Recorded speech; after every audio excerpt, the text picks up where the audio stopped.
Donc, la première question qui vient à l'esprit est, pour un couple donné, quelle est la relation entre KA et KB؟ أول حدا بيجي بيقول لي بس هلا أنت وجعتينا راسنا، مرة بتخبرينا عن KA مرة بتخبرينا عن KB. شو العلاقة بين الKA والKB؟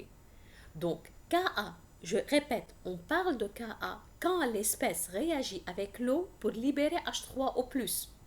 Donc, إذا أنا عم بحكي عن الكوبل HA moins وبدي اكتب الاكسبريسيون لا KA معناتها جيكري لا ديسوسياسيون دو HA pour libérer H3O+. Et KA بتكون بتساوي A- par H3O+ divisé par HA. Si je veux parler de KB, ça signifie l'espèce va réagir avec l'eau pour libérer OH-. Yani je suis en train de parler de la réaction entre A- et H2O. Donc A- plus H2O donne AH plus OH-. Donc dans ce cas, KB pour ce couple, pour ce même couple, KB est égal à AH par OH- divisé par A-. Maintenant, si ça me vient à l'esprit de multiplier KA par KB, خلي نعمل multiplication لا KA بKB. Si vous multipliez KA بKB, اعملوا simplification بالAH, اعملوا simplification بالA-, بتلاقوا انه KA par KB est égal à KE. Là aussi, KA multiplié par KB est égal à KE. Et nous savons la valeur de KE. KE est une constante. Ou elle constante à 25 degrés, c'est 10 puissance moins 14. Là aussi, ça signifie pour n'importe quel couple, si vous connaissez la valeur de KA, vous pouvez déduire KB.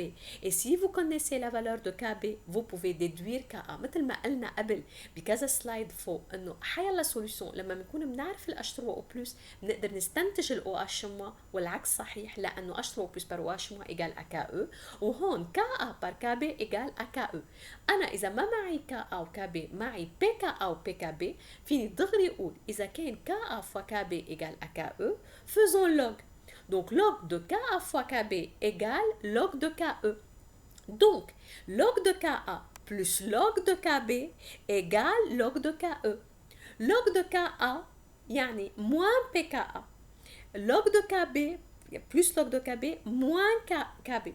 Log de ke égale moins pke. Ça signifie pka plus pkb égale à pke. Ou si on travaille à 25 degrés, pke est égal à 14. Là aussi c'est très important لأنه لكل couple من الكوبلات يا أما بقول أنا ka fois kb égale à ke et à 25 degrés ke égale 10 puissance moins 14. يعني إذا كنت بعرف الكا فيني حاستنتج الكب والعكس صحيح. يا أما إذا الدوني اللي عطيني إياها ما فيها كا أو كب فيها بي كا أو بي كب فيني أعمل اللوغاريتم تبعها واعملوا بليز حلوا اللوغاريتم على شقفة ورقة. log de a fois b égale log de a plus log de b. بيطلع معنا انه PKA plus PKB égale PKE وال PKE à 25 degrés égale à 14. يعني كل ما يكون معنا ال PKA فينا نستنتج ال PKB وكمان العكس صحيح.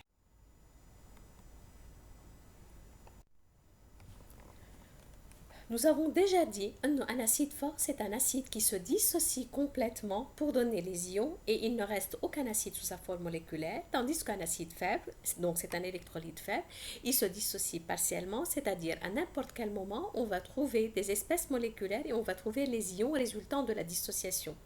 Alors, comment cela se traduit au niveau de Ka et au niveau de pKa?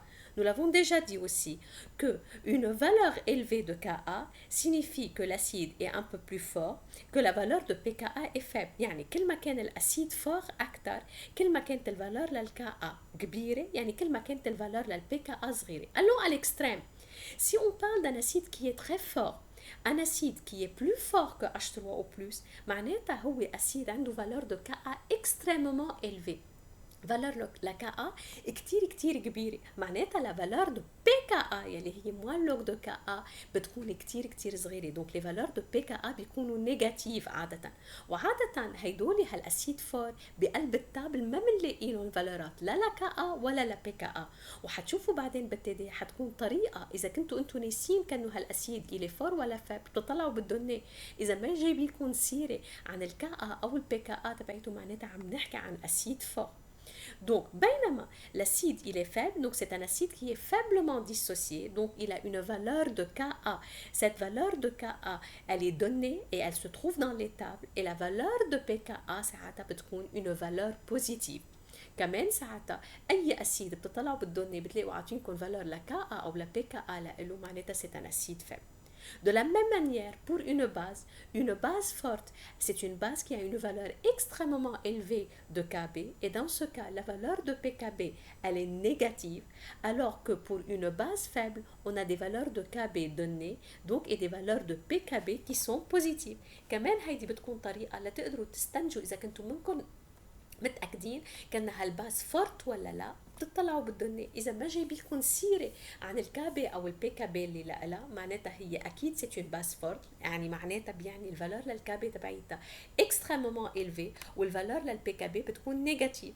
اما اذا لقيتوا بالدنيا عاطينكم فالور لكابي او الفالور للبي كابي وكانت الفالور للبي كابي بوزيتيف معناتها عم نحكي عن باس فابل نحن. Là, un petit rappel des notions d'ampholyte. Nous l'avons déjà vu dans le chapitre précédent, ampholyte est une espèce qui appartient à deux couples. Dans un couple, elle se comporte comme un acide et dans un couple, elle se comporte comme une base. Et les solutions correspondantes sont appelées des solutions amphotères. Un exemple des ampholytes, les acides aminés.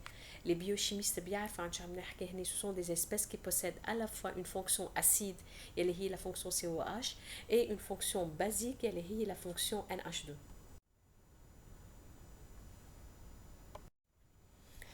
Avant de commencer de parler des réactions acido-basiques proprement dites, on va parler de la dissociation par exemple d'un acide pour représenter certains termes qui vont nous être utiles par la suite. في termes حنحكي عنهم كل الوقت حيتكرروا معنا. On va commencer par la dissociation par exemple de l'acide acétique. La dissociation de l'acide acétique, donc l'acide acétique avec l'eau, va donner le CH3CO- plus H3O+. Donc le CH3COH, c'est l'acide qui a libéré le proton. Le proton libéré s'est transformé en H3O+, et nous avons formé l'espèce CH3CO-. L'espèce CH3CO-, elle est capable de capter un proton de H3O+, et de se transformer de nouveau en CH3COH. Donc, CH3COO-, c'est la base conjuguée de l'acide CH3COH. Donc, lorsqu'un acide a donné son proton, la particule qui en résulte est appelée la base conjuguée. Et lorsqu'une base capte un proton, la particule qui en résulte est l'acide conjugué.